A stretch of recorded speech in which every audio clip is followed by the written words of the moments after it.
يضلل فلا هادي له ونشهد أن لا إله إلا الله وحده لا شريك له ونشهد أن محمدا عبده ورسوله۔ قرآن مجید میں ایک سورہ ہے 21ویں پارے میں اخیر میں، اور اس سورہ کا نام ہے احزاب، سورہ احزاب۔ احزاب جو ہے یہ لفظ پلورل ہے، اور اس کا سنگلر جو آتا ہے وہ حزب ہے۔ حزب پارٹی کو بولتے ہیں، اور ساری پارٹیوں کو ملا کر جہاں بہت سارے جماعت اور پارٹیاں اکٹھا ہو اسے احزاب کہا جاتا ہے۔ سن 5 ہجری میں اللہ کے نبی جب مکہ چھوڑ کر مدینہ ہجرت کر گئے اور پھر 5 سال گزر گئے، اور مہینہ تھا شعبان کا، یعنی رمضان، شوال کا، رمضان کے بعد جو مہینہ آتا ہے۔ عرب کے مختلف قبیلے مدینے پر حملہ کرنے کے ارادے سے آئے تھے۔ اس میں قریش تو تھا ہی، مکے کے لوگ، باقی جو بڑے بڑے گروپ تھے، بڑی بڑی جماعتیں تھیں عرب کی، سب اکٹھا ہو کر یہ سوچ کر آئے تھے کہ اب مسلمانوں کو اور اسلام کو ختم کرنا ہے۔ پوری تیاری کے ساتھ آئے تھے، اور اس میں یہودی بھی شامل ہو گئے۔ مدینے کے رہنے والے ایک قبیلہ تھا یہودیوں کا، بنی نذیر کے نام سے۔ اللہ کے نبی جب مدینہ آئے تو ایک ایگریمنٹ ہوا تھا، ایک عہد ہوا تھا کہ ساتھ رہیں گے اور ایک دوسرے کی حمایت کریں گے۔ لیکن انہوں نے جب جنگ احد میں مکے والوں کی کامیابی دیکھی تو ان کو بھی ارادہ آیا کہ ہم بھی جو ہے مسلمانوں سے دب کر ڈر کر رہنے کی کیا ضرورت ہے، ان کو ہم مقابلہ کر سکتے ہیں۔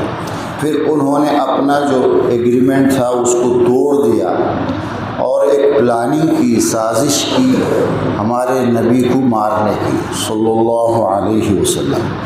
جب پتہ چلا اللہ کے نبی کو تو اس پورے خاندان کو مدینے سے اللہ کے نبی نے در بدر کر دیا، مدینہ چھوڑ کر ان کو جانا پڑا۔ وہ جا کر کے سبب بنے پورے عرب کے قبائل کو اللہ کے نبی کے خلاف ابھارنے کی۔ یہ یہودیوں کے ہمیشہ سے سازش رہی۔ جو آج اسرائیل میں جو لوگ ہیں یہ اتنے برے لوگ ہیں، اللہ کی لعنت ان پر ہے۔ اپنے زمانے میں اپنے نبیوں کا انہوں نے قتل کیا۔ اس سے بڑا گناہ کیا ہو سکتا ہے کہ آپ کو یہ بات معلوم ہے کہ یہ اللہ کے نبی ہیں، پھر بھی ان کو جان سے مارنا؟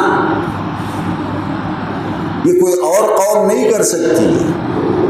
ہم تو کوئی اللہ والا نارمل آدمی بھی نظر آتا ہے کہ اچھا آدمی ہے، دیندار ہے، تو اس کی عزت کرتے ہیں، اسے تکلیف دینے کی کوئی کوشش بھی نہیں کرتا۔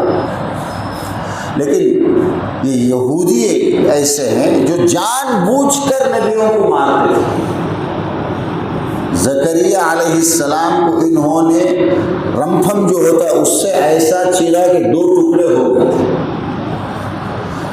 یہ بڑی یعنی ملعون قوم ہے۔